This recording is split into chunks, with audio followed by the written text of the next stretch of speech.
by using the power of YouTube ads, practicing what we preach, and using it in a B2B way. But there's a very specific way that you can use YouTube ads for B2B, both in how you actually conduct and craft the ad itself and position yourself and your company and brand as the expert, and then also how you target that ad in front of the right people. So we'll dive into that. Talk to me. What are you noticing as the differences between YouTube and Meta?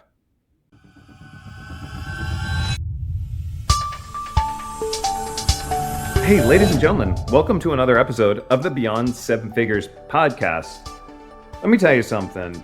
If you're looking to create, capture, and nurture demand, a core component of the predictable profits operating system, and you're not on YouTube, you're doing yourself a massive disservice. YouTube is one of the top search engines in the entire world. And even more than any of that, if you've been a listener for a long time, you know that we often talk about consumption drives conversion. Again, that's consumption drives conversion. If you want to shorten that sales cycle, focus on consumption. You want to drive more leads, focus on consumption. Want more sales, focus on consumption. All that other stuff. You want to nurture those deals. This is such a core component. Here's the thing though. Just because we talk about getting people on YouTube, they often just throw some content out there and it doesn't work and they wonder why. Or maybe they use YouTube, but their audience is really small and they're not getting the reach that they want. Or maybe when they think of advertising, they think of advertising on Meta. Maybe if they're a little more strategic, ad roll or GDN and so forth. But YouTube, oftentimes it sits on the back burner. They don't think about YouTube. And then oftentimes we hear from our clients that are in B2B, if they're B2B services or agencies, well, YouTube is great, but it's far more for the B2C crowd. I think you'd be surprised. YouTube actually has a huge reach with the B2B community. And so today I wanted to bring to you not just any guest, but the leading guest when it comes to YouTube strategies, both YouTube advertising, YouTube marketing, and so forth. Guy's a genius. He actually came to speak to our board of directors members. He was one of the most popular speakers with our board of directors members.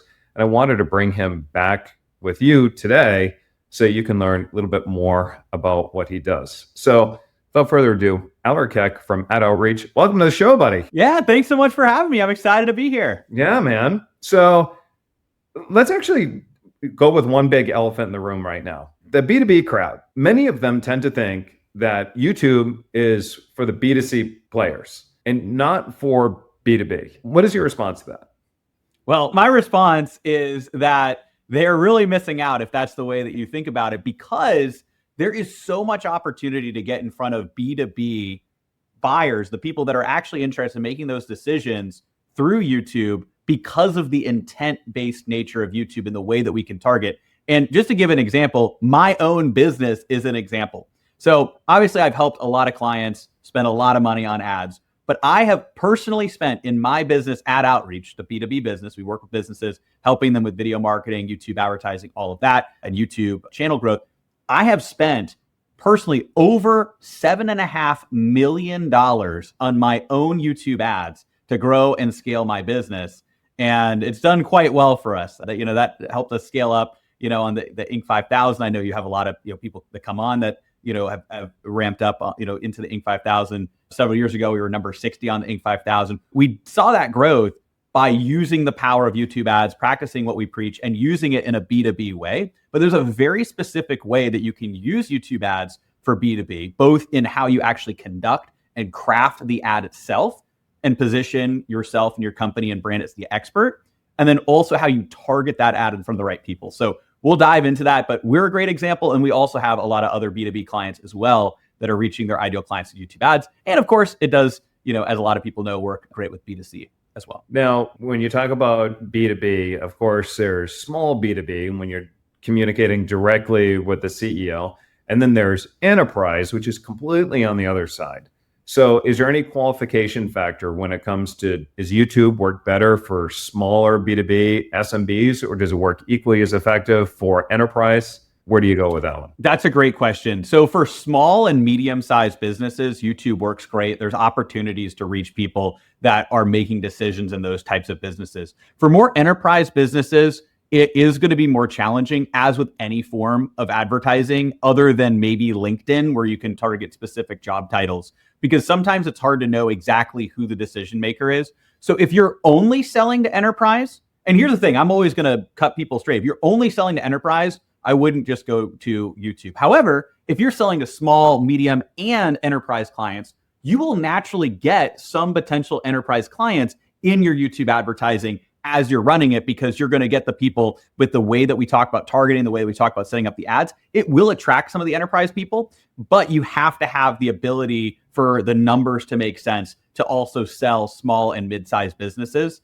with that advertising, or have some kind of package for them. If you're only targeting enterprise, and we tell people this, then that's probably not going to be the right fit, right? If you have like, you're only going for, like the Fortune 500, like those bigger companies, there's probably gonna be other strategies that are going to work better. Of course, there's a lot of the sales kind of outreach, strategies, but then also potentially LinkedIn ads with specific targeting on job titles that are designed to, make the decisions for those companies. But with YouTube, if you're looking to reach a wide variety of different businesses, including enterprise, but also medium and small, then it is definitely a big opportunity. Now we talk about that, one of the biggest classification differences between enterprise and SMBs is enterprise is an irrational buyer.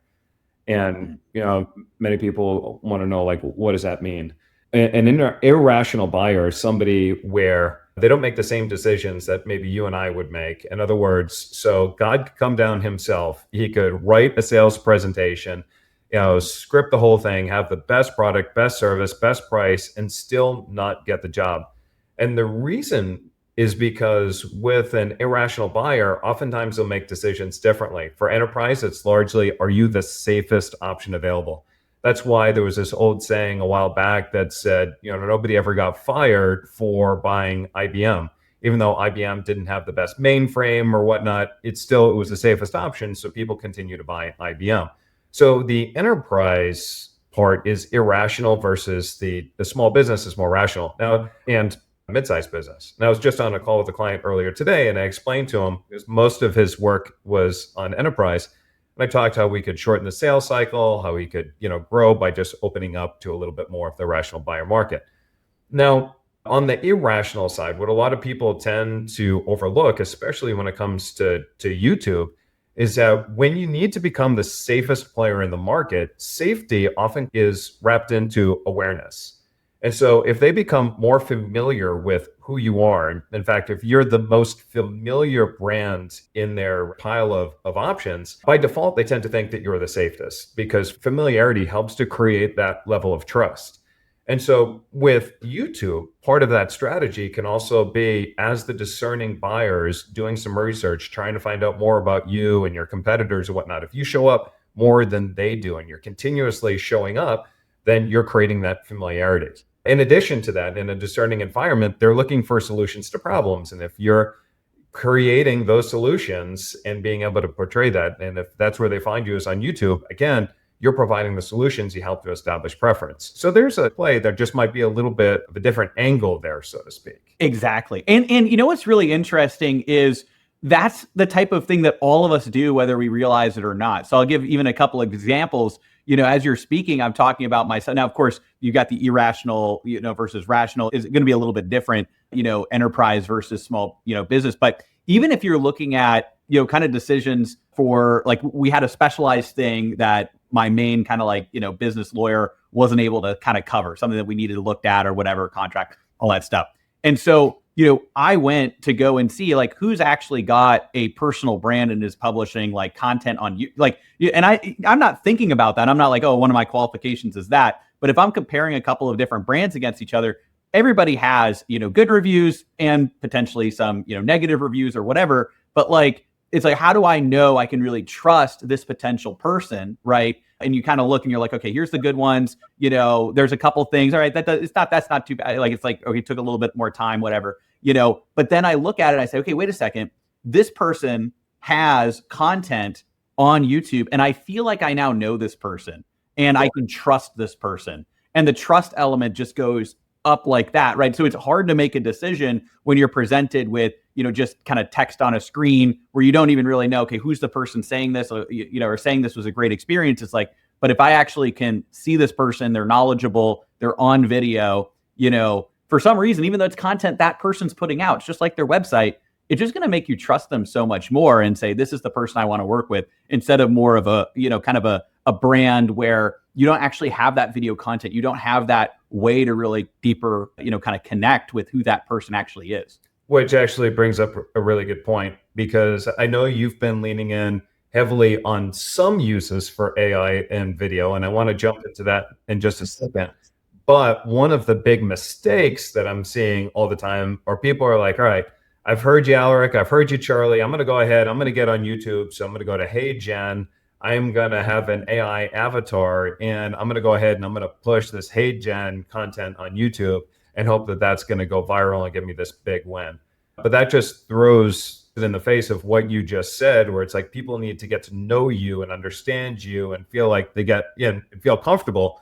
But if you're putting this how-to video on Hey Jen, and you're trying to pretend that it's an authentic type of video, you're actually, instead of helping you, you're actually hurting yourself. You're hurting your brand. You're not advancing your brand forward. Exactly. And that's one of the things that there's nuance, right? Because to go into Hey Jen, it's an exciting tool.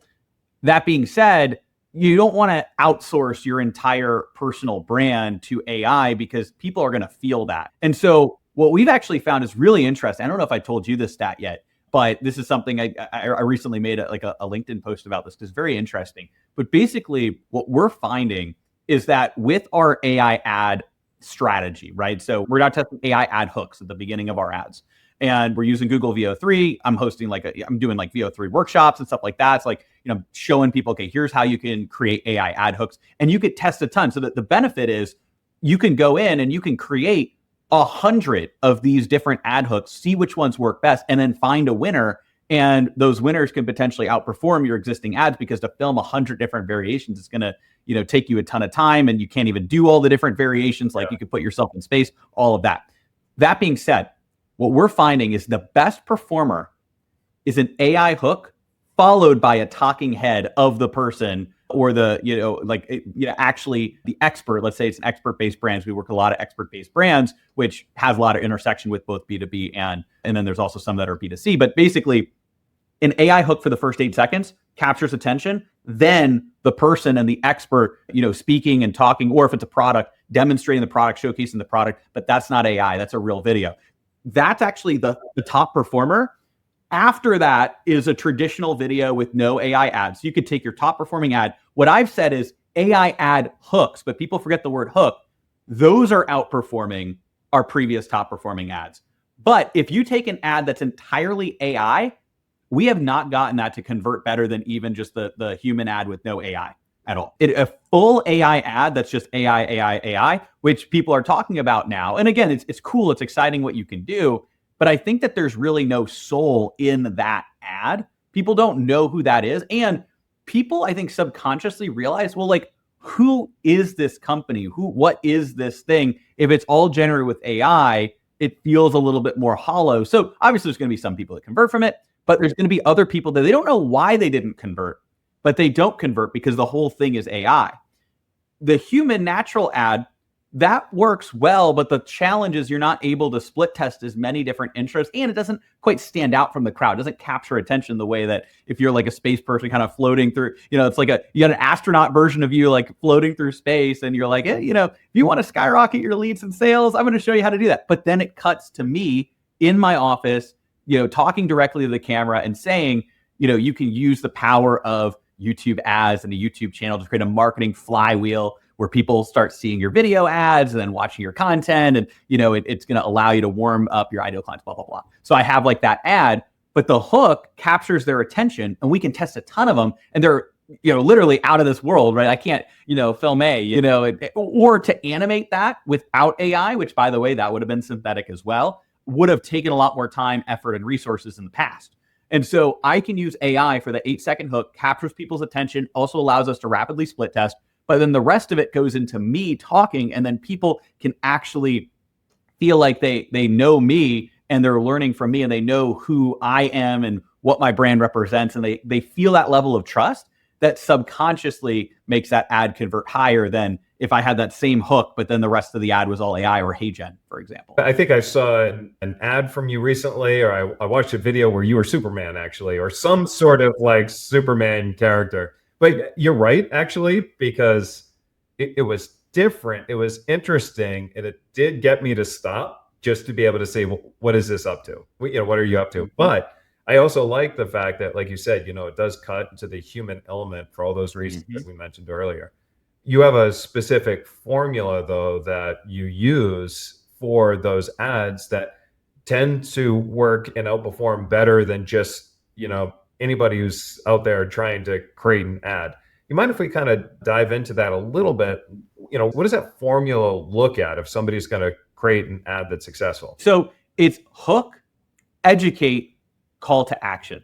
And the big thing that people leave out is the educate. I call this the value ad, because if you think about it, people are going on to, especially YouTube, that's where we really focus. And these ads can work on other, platforms. Nowadays, every platform allows you to, run video ads. But, we'll talk more about the targeting and why YouTube as a platform works so well. But people are on YouTube to either be entertained or to learn. And we want to capture into people that are in the learner's mindset. So we're actually targeting our ads more intent-based. We're trying to reach people that are more, going to YouTube more in that learning mode. And we want to reach them with an ad that captures their attention. And that's a little different than just going right into education, because, it could be you as an astronaut, or there's, medieval king in the YouTube kingdom. It's got like YouTube on the stained glass window. It's kind of funny. Anyways, but then it cuts into me actually educating and providing value, because people are on YouTube to learn. And you got to think about your ad kind of like an elevator pitch. It's actually kind of funny, right? It's like, why should they listen to you, right? So you hook them and you capture their attention. But then why should they listen to you? And then what can you tell them that they don't already know, or an aha moment, or something that makes it just click in their head? Wait, I need to learn more, right? It's kind of like that classic, elevator pitch. Like, how can you get them leaning in so that they actually want to learn more when they're kind of minding their own business? So you want to educate them with, some kind of powerful stat, some kind of, valuable thing. Right. And, the thing is, like, Charles, you do this really, really well when you talk about, the challenges that companies that, grow really fast face. Right. You talk about the stats. I don't remember off the top of my head, but you talk about the stats of them that go out of business in a certain period of time because, they haven't built the foundation, the structure, following some of the models that you're talking about, actually built, kind of a predictable profit style system. And so that gets people to lean in because it's so contrary to what people think. Right? They're like, wait a second, what? I didn't know that stat. That is educating people. So sometimes people think it's like educating. It's like, kind of like a teacher up there with like a chalkboard. No, it's like you're sharing information that people haven't considered before that's going to unlock something in their head where they're going to say, wait a second, wow, I need to learn more. Yeah. What do you have to teach me about that? And then you can provide a little bit more information. Oh, well, it's because they don't know this or they don't know that. And really, they should be looking at this and this, right? And diving into consumption. And that's one of the biggest things. Now, there's not enough time to fully talk about this in this ad, but I actually created a free training or a PDF resource where you can download it or you can watch it or you can book a call with my team and we'll walk through exactly how you can apply this to your business. So now you've hooked them some way, and maybe that's kind of a funny like AI hook. We're just kind of using an example of you, for instance. Then you're sharing that stat that gets them to say, wow, wait a second, I didn't know that. Or they could say, wait a second, like I just got on the Inc. 5000, like what's going on here? Like I need to know, like, what's going on. And then from there, you provide some education. Here's what not to do. Here's what you should do. But it's kind of high level. And then, of course, I can only talk about this so much in an ad, so go click the link and you're going to learn more. So now people, they've been hooked, which again, the hook at the beginning is just designed to get people to want to watch the ad. So that's, the hook.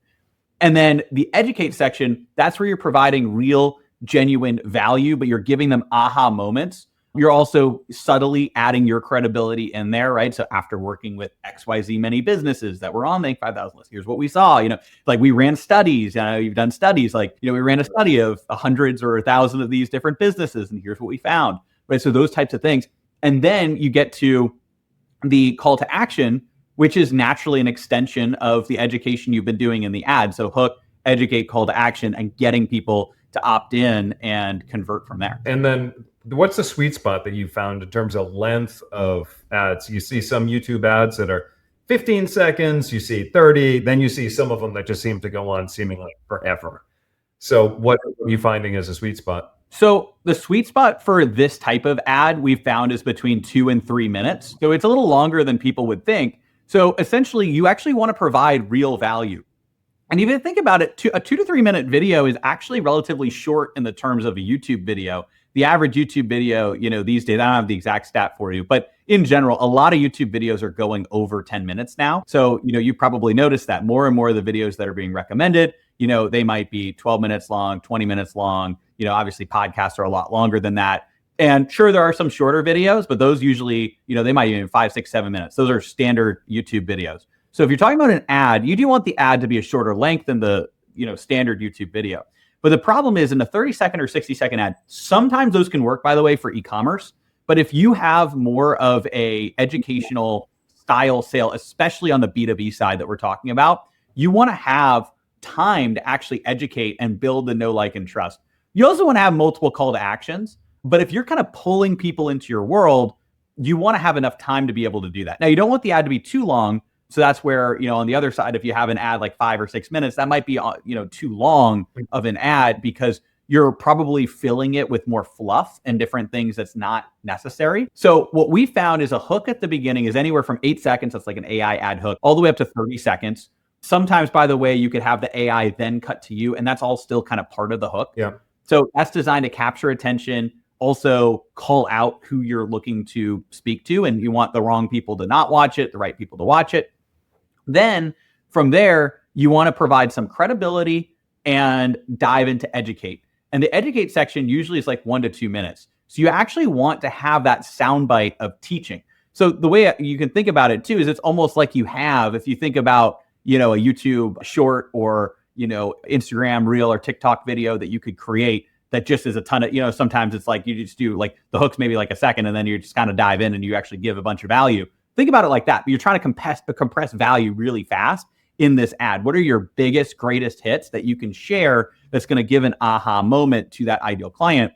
And then from there, you're going to get into, and that's like 1 to 2 minutes. Then you're going to get to the call to action, which is always an extension of that. You're going to be able to learn more or, dive into this or X, Y, and Z. And then that's going to lead people to the call to action. Of course, it's slightly different for e-commerce products or service-based businesses, software. If you have an e-commerce product or you have a software, you'd want to like demo the product or the software, talk about, of course, the problem, demonstrate it solving the problem, showcasing what it does, and then, of course, inviting people to either take action by purchasing or signing up for a free trial. So it's a little bit different, but it still follows that educational format. Yeah. So instead of it just being like, oh, hey, look at how cool this product is. It's like, no, if you have this problem and, you have a messy desk, right? These, this organizer is going to be, what solves that.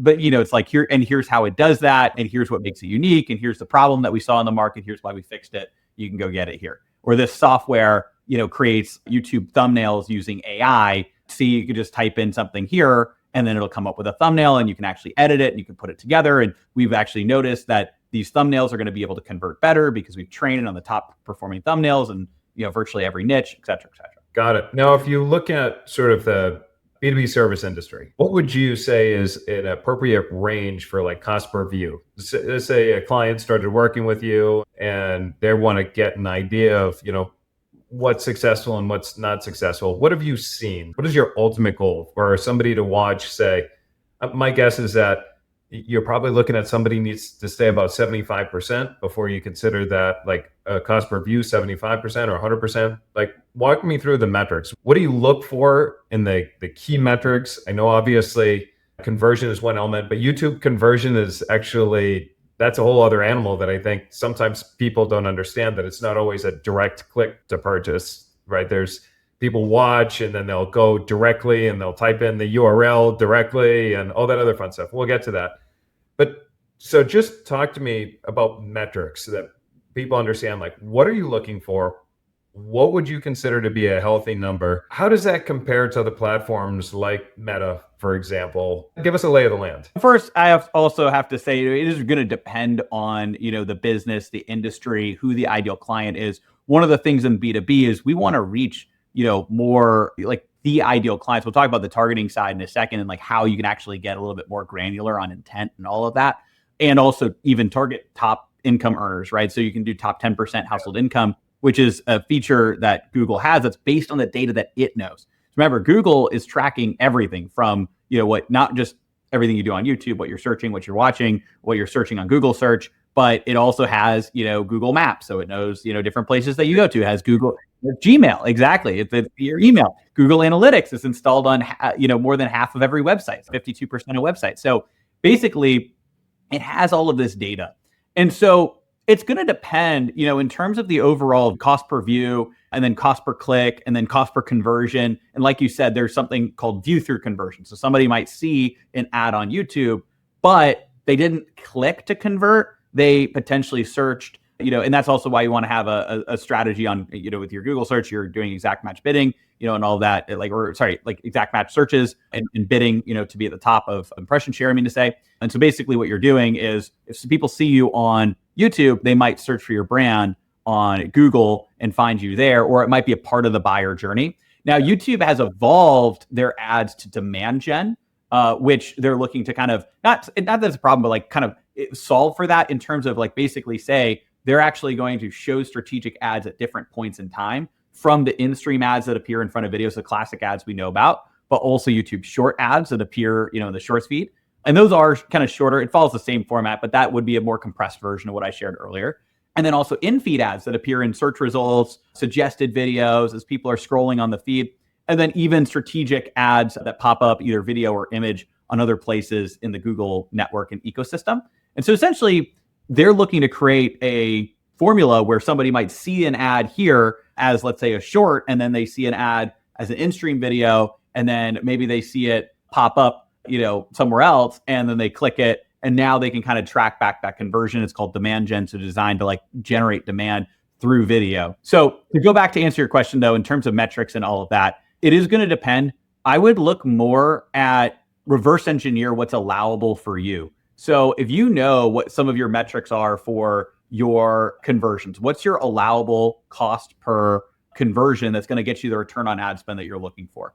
And then if you have that cost per conversion, or, and it could be, let's use a call booking example. There's a lot of, B2B businesses will do that. So if okay, I need to book this many calls to get the clients that I'm looking for to, generate the revenue that's going to give a return, then reverse engineering it, because it's kind of hard to optimize for the book calls, especially for that, because it could be a roundabout way. They might see your ad on YouTube, they might consume your channel, go through that. So but let's use $1,000, right? So just 4 calls, $250 a call, $1,000, 25% conversion rate.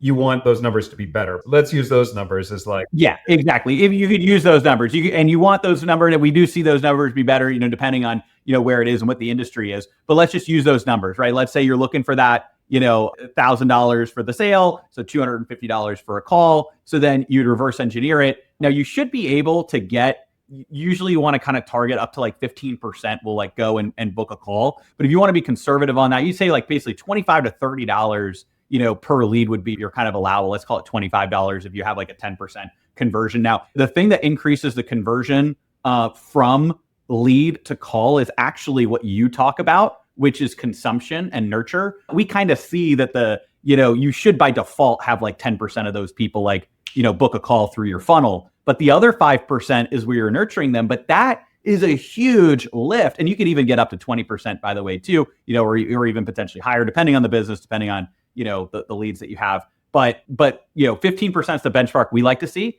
But a lot of people, if they don't have these other nurture systems in place, they might see more of like a 10% lead to book a call. So you reverse engineer all that. So you say, okay, so if that's what it is, then we need to be 25 to potentially 30, depending on how good we are at getting those book call. So $25 to $30 leads.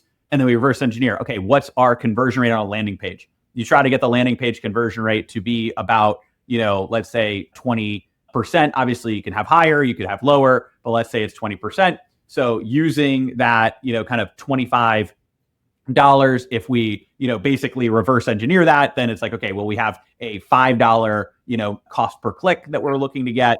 And in terms of cost per view, you're kind of bidding more on impressions now than you are paying for views, because you're basically bidding on a CPA or a maximized conversion. So you're trying to say, okay, I'm trying to get as many conversions as possible, with this budget, or I'm trying to get as many conversions under the CPA as possible. So the way that you're bidding, not to get technical, but basically you're not necessarily paying for views like the way you were in the past. So the cost per view metric, we look at a little bit less than the cost per click, because YouTube's algorithm has also gotten to a point where sometimes you might pay more for a view of the perfect person that can go and click and convert. Yep. So we'll usually look more back to the cost per click, as long as we can make sure that those are going to be high value clicks. So typically we won't really reverse engineer it much more than that, because it is going to vary. Some industries you could get a lot of views, but the click-through rate's kind of low. Other industries, there might not be as many views, because it also may cost a little bit more to target the person. But your clicks and your cost per click is what really will cascade the metrics forward. So that's where you can say, okay, what does it cost to get somebody that can potentially convert to a lead, and then convert to a call, and then convert to a client, click onto the website? That's usually the furthest back we'll go in terms of where we look at those metrics. One of the metrics that I talk about in the Predictable Profits playbook is called brand recall. And what we've seen through clients that were, as small as 6 figures all the way up to, multi-$100 million brands, $billion brands, which is funny because the $1 billion brands, the smaller companies, they get it. The bigger the companies, they're like, I don't know if that's true. But then we show them, and that's like really eye-opening. It's called brand recall. And there's a direct correlation between brand recall and revenue. And brand recall, in order to calculate it, you've got to figure out how many people go directly to your domain name. So let's say, for example, predictableprofits.com. How many people go directly to predictableprofits.com, plus type in Google search predictable profits. So you add those two numbers together, and you're going to see brand recall. And again, there's a direct correlation between brand recall and revenue. So one of the side effects, if you even dare call it that, of doing everything that you're talking about right now, is you're going to see brand recall go way up. And if you think about it from a user perspective, I do the same thing. I'll see a YouTube ad, but I'm on that YouTube video for a particular reason. I want to see what's on the other side of the ad. So I'll go to my phone and I'll type in the URL of that ad so I don't lose it. And I'll finish watching it on TV or wherever it is of the video that I want to see. So the brand recall is being tracked, but oftentimes there's a disconnect between clicking on that ad directly and then seeing that conversion. So there is this is where it's really interesting, because the more strategic you get, you realize that the knee bone is connected to the hip bone, is connected, all these different things. And, you have to look at things at a much larger perspective. And I also like, for me, if I know that somebody's watching a whole video, and even if the conversions aren't as high as I want them to be, the fact that I captured that attention for so long, that does shorten the sales cycle. And we've seen it before where somebody's turned around and they go, oh, I want to take this video out. It doesn't convert as well. I want to pull this video out. And they pull that video out. But what they don't realize is that just by pulling that one video out, the impact, it negatively impacted the conversions on all of their other videos, because that essential video implanted something in their mind that made them open to the idea that they had a problem, or open to the idea that you were the solution. It's just in that moment, they weren't ready to take that action, but now you got their brain turning and they're like, oh man, maybe I do got to hire Aleric. That is a clever idea. Let me think about it. Then it's your next video that they're like, boom, sign me up, get me that information. So there's a lot behind it. So if somebody's sitting there going, all right, I heard you guys, I'm going to go to Veo, I'm going to create a hook, I'm going to build a video, I'm going to put it out there, and let's see what happens. It's like, what we're doing is we're opening your mind to all the things that are possible. And so you'll understand what's happening. But to make this work, it really is, you got to be really strategic. But it's massive, the results. And now a lot of people are very familiar with Meta. They'll run Meta ads day and night, right? But now give me a comparison of, Meta versus YouTube and why you're all in on YouTube. And I know you do some advertising on Meta. And you know what? I'm going to just back up for a minute. It actually, it pissed me off. I noticed that, you ran a Meta ad and somebody commented on you said, YouTube is better than Meta, whatnot. And somebody commented on the bottom and they're like, yeah, but dude, you're advertising on Meta. And I'm sitting there and I'm like, oh my, see, those are small-minded people because they don't actually understand. Like, you want to be omni-channel. Like, that is critical. Be omni-channel. Yes, you're the YouTube king, but it's because YouTube delivers the best ROI, but it's not the only place to develop an ROI. There are other places. You got to be omni-channel, right? YouTube, Meta. Talk to me. What are you noticing as the differences between YouTube and Meta? Yeah. So the same videos on both. That's a really good question. And there's definitely some big differences. And there's, again, like what we're seeing is, especially in this, world of the B2B marketing and expert-led, brands, YouTube ads just outperform because it's video based, right? It's developing that know, like, and trust. You're getting in front of the right person at the right time. It's also intent based as well. So there's a couple things on the video based side. Yes, you can run video ads on Meta, but sound is actually going to be off by default, right? So sound is off more frequently than it's on Meta versus on YouTube.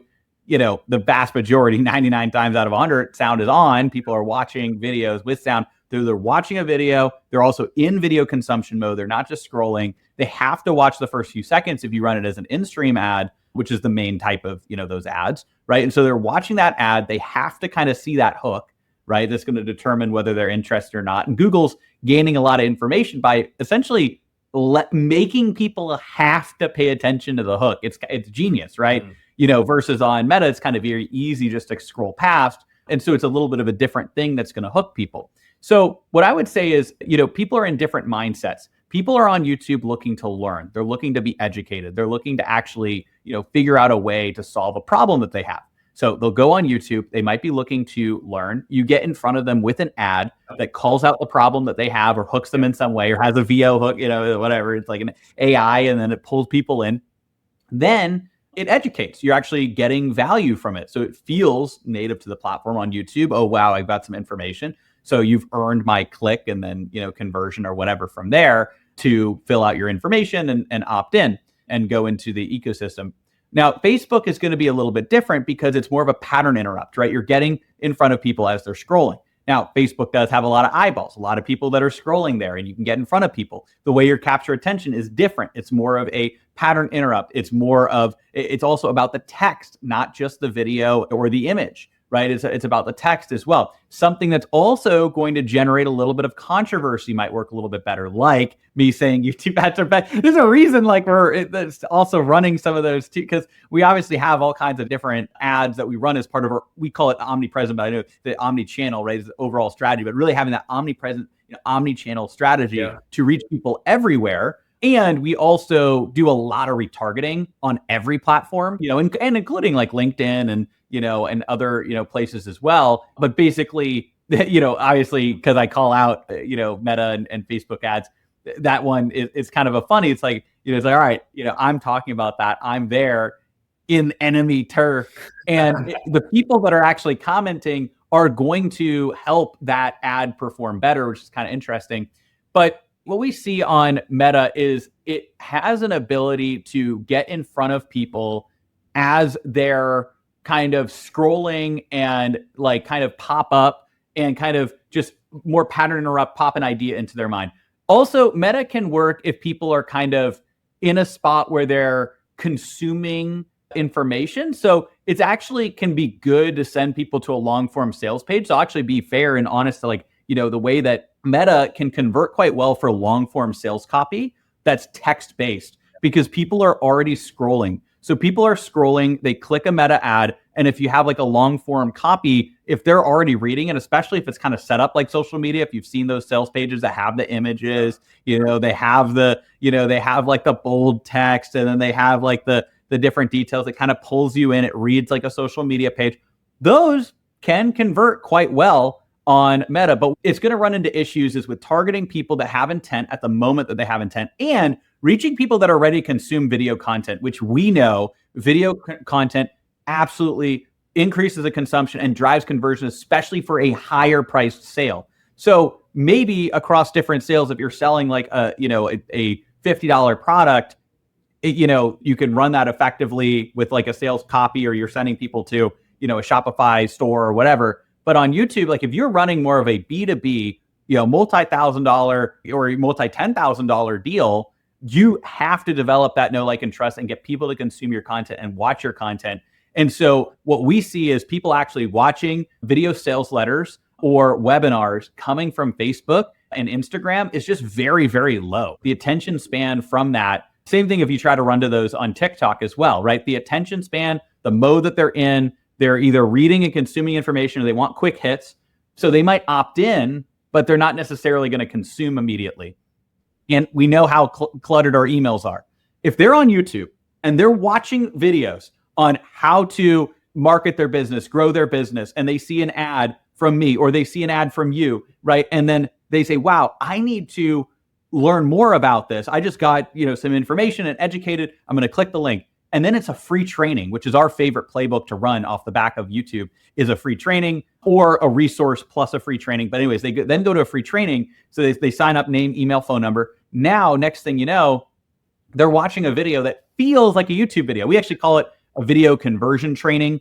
It's like our version of a video sales letter, but it's not just about selling. That's why we kind of changed the name. We have our own version. It hits a lot of those notes, but it's more about educating. And then usually it's designed to push a phone call, or not push, like actually invite people to a phone call. Push is the wrong word. Invite people to a phone call. And the way that it works is we've really developed this strategy that works really well for B2B. So on the initial YouTube ad side, you hook them, you give them some value and aha moments, but you're not actually diving in depth to what that means. Yeah. So you're basically introducing an idea on the initial ad. Then they opt in to watch a training. So the initial ad might be, let's say, 2 minutes. The training, maybe it's 20 minutes, 15 minutes, something like that. And that training is where you're then delivering additional value. You're building your credibility. You're diving deeper into what everything you said means and what it looks like. And you're giving examples. And through those examples, you're also building trust and credibility. And then at the end, you say, well, here's the thing. The way that you apply these is going to be different to every business. So the same way you see in the ad, you're like, there's only so much I can cover. Sign up for my training, I'll dive more in depth. So now you dove more in depth. You say, well, there's only so much specifics we can get into on this video because I know there's businesses of all kinds that are watching this. Yep. And I actually want to customize how you can implement these strategies for yourself. That's why I wanted to invite you to a complimentary strategy call where we'll learn more about your business and map out how you can start applying these strategies into your business with your specific custom strategy. And then you can see how now people have gotten value, so they're more likely to go and book a call and go into the rest of the funnel that way. That's awesome. And what I want people to understand, a big takeaway from this is context, right? Context is everything. And so if you listen to what Aleric said, you could take a YouTube video and put it on Meta, and you're going to have different results because of the mindset that somebody is in Meta. Or you're going to take that YouTube video and you're going to put it on LinkedIn, you're going to get different results. I tend to think actually that the YouTube video on LinkedIn might actually have better results than YouTube because on Meta, it is professional development and they are of the mindset. I may be wrong. But I tend to think that you'd actually get some decent results. I don't know. Have you ever tested that, by the way? On LinkedIn? Yeah. So we've definitely tested. So we do a lot of retargeting across different platforms, including LinkedIn. For cold traffic, we'll probably go back and we'll do some deeper tests with us. I know we have clients that do well, with LinkedIn because we have like our playbooks around the YouTube side. That's our main way to bring people in. And then we'll retarget in different platforms, Meta and LinkedIn. And we do some top of funnel on Meta as well. So again, and I'll openly say that, right? Because there are opportunities. There are very specific targeting options that you can choose that, are great and they work well. That being said, YouTube's like the primary area with the way that you can target people based on intent, pull people in. Cold traffic on LinkedIn, it's been a couple of years since we've done it. When we did it, it worked. And what we saw was the quality was very high. The cost per lead was like we're talking like $90 like cost per leads, when we wanted it to be like a $20 or $25 or whatever, But even for your high cost of quality. acquisition, your cost of for per client was better. I'm like, The cost, then yeah, was I currently think high. it was, I'd have to look at the data again on the LinkedIn side. I believe when we saw it before, our cost per call was also a little bit higher, but the conversion rate from lead to call was actually quite good. In terms of the conversions to clients, I believe it was not quite as good as YouTube. That may have meant for sure. it was better than, that may have meant it was better than Meta. So you're actually, I love this too, because you're reminding me that we want to do some cold traffic again on LinkedIn. And obviously the main place we do that is on YouTube, but I always love, like, again, the omni-channel approach. You want to reach people in different places. And I think that's the thing, is a lot of people on LinkedIn, they might say, hey, this lead cost is high, or this cost per call is high. But if you have a really, really strong quality, because it's very, very targeted, then it can all make up for it, on the actual returns. And then, we can go deep, but LinkedIn, generally the sound's going to be off because people are behind their desk and they don't want to have videos playing, all that other fun stuff, right? But then the other thing, which I'll mention, and then I'll get to my final question, is that many times people will go ahead and they'll look at the YouTube channel and they'll say, well, I don't get a lot of likes, or I don't get a lot of comments. And so sometimes there's this perception of, it's not working for me because I don't get a lot of likes and I don't get a lot of comments. But there is the silent observer, which is actually the most valuable type of client that people they don't see, and oftentimes is overlooked. And that silent observer is somebody who's now in this buying process, and they're going through the cycle of exploration and evaluation. They're looking at you, they're looking at the competitors and so forth. And this silent observer is less likely to like a video, is less likely to comment on the video. Right now, they're just kind of lurking around. And that market right there, that is a huge opportunity for you. But just, again, it's something to be aware of. We see the same thing on LinkedIn. We polled our board of directors members who questioned whether or not LinkedIn was effective. And I'm like, quick question, raise your hand right now. How many people went to my LinkedIn profile before making the decision? And everybody's hand went up. And a few people, I said, how many posts did you read of mine? And she says 6. And I'm like, but you didn't like, you didn't comment, and you didn't connect with me. And all of a sudden everybody was like, oh. And then one of the other guys was like, I've been lurking for over a year reading your stuff. And so it's just like, again, it's like content, it's consumption that drives conversion. And so you do have to pay attention to that. Now, I know, Aleric, we're pushing against the clock. I could talk to you for days and days and days. My favorite question to ask our listeners, this is the Beyond Seven Figures podcast. What would you say is your best tip for our listeners who want to take their business beyond 7 figures? So that's a great question. So I think the biggest tip that I would have is to start it's kind of funny because it's so simple, but like, it's what you should take away from this entire episode, and everything you talk about aligns with what I talk about. Start leveraging video in your marketing. It doesn't matter what it looks like, what platform, although the omni-channel is the best. You should do, multi-channel. I love YouTube personally. It's a catalog. People can be watching your YouTube videos that you publish today, a year from now, 3 years from now. And then also I love the YouTube ads targeting options and all those things. But regardless of ads or organic or both, or YouTube or Meta or LinkedIn, start using video, because you will absolutely be so thankful that you did when you start to get people on the phone that say, like, I feel like I know you already, or I see you everywhere, if you take the omni-channel, strategy. Or you have people that are saying, so I saw you were talking about this on a video. You're just going to get people that just feel like they already know you. It is going to open doors. It's also going to make you stand out for something that you can do with an iPhone that already has, a 1080p like facing you, but a 4K camera, facing out. You could set it up on a tripod, and you don't even need super fancy equipment. Now, obviously you can go and, set up equipment if you want to go and do that. But the thing is, you already have in your pocket a tool that can record great videos. You can start producing content. And then also, we didn't talk as much about shorts. Shorts, I think about as almost similar to advertising. It's basically, it goes out, it's going to get people aware. It's not going to basically really fully warm them up, but it's going to like let new people be aware of you. And basically the way all these shorts platforms work is essentially all of them will show your video to like 200 people. Think about how ridiculous that is. Like 100 to 200 people, if you just post a short each day, will see your video.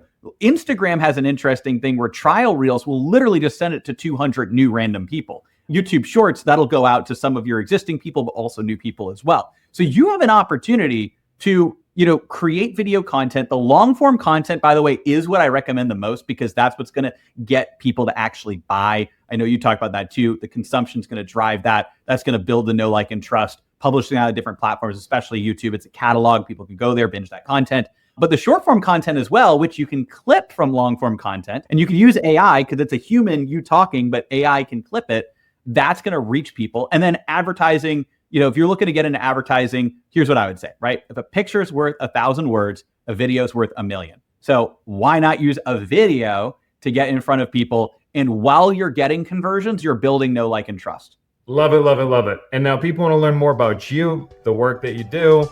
Where do we send them? Yeah, absolutely. So I've got a gift for everybody. It's my 19-page YouTube ad strategy PDF and YouTube channel strategy. You can go to adoutreach.com/gift. That's ADOUTREACH.com/GIFT. Adoutreach.com/gift. I also have a book coming out very soon, which is called Video Authority, The Art and Science of Converting Viewers into Clients. Awesome. You can get that at videoauthoritybook.com. And I'm of course on all the different social media channels. Awesome. I do highly recommend that you follow Aleric, follow him on LinkedIn, go to adoutreach.com/gift if any of this resonates with you. One thing that I will say, Aleric, is that I love it when people eat their own pudding, right? Because then it just tells me if they eat their own pudding, they believe in what it is that you do. And you do that. I will say I've interviewed many, many people, and you are definitely one of the top marketers that I have met. You do what you say you're going to do. And there's a reason why you've been on the Inc. 5000 so many times. There's a reason why you're number 60, if I remember correctly, on the Inc. 5000. Like, this is somebody that is actually, he preaches, what he teaches, right? Or he teaches what he preaches, however it is. He walks his own walk. Why don't we say that, right? He walks his own walk. But, that is a really important distinction. There's a lot of gurus out there that will teach you something, but they don't actually do what it is that they teach. You walk your own walk. I respect the hell out of you for that. And the work that you do, we've had multiple clients that they have both worked with one of us, and I've never heard anything negative. It's always been overwhelmingly positive. You've got killer reputation, killer information. I just want to acknowledge you for that because I feel you are a rare breed in today's world. And so thank you for being you. Thank you for all the information that you contributed here to this podcast.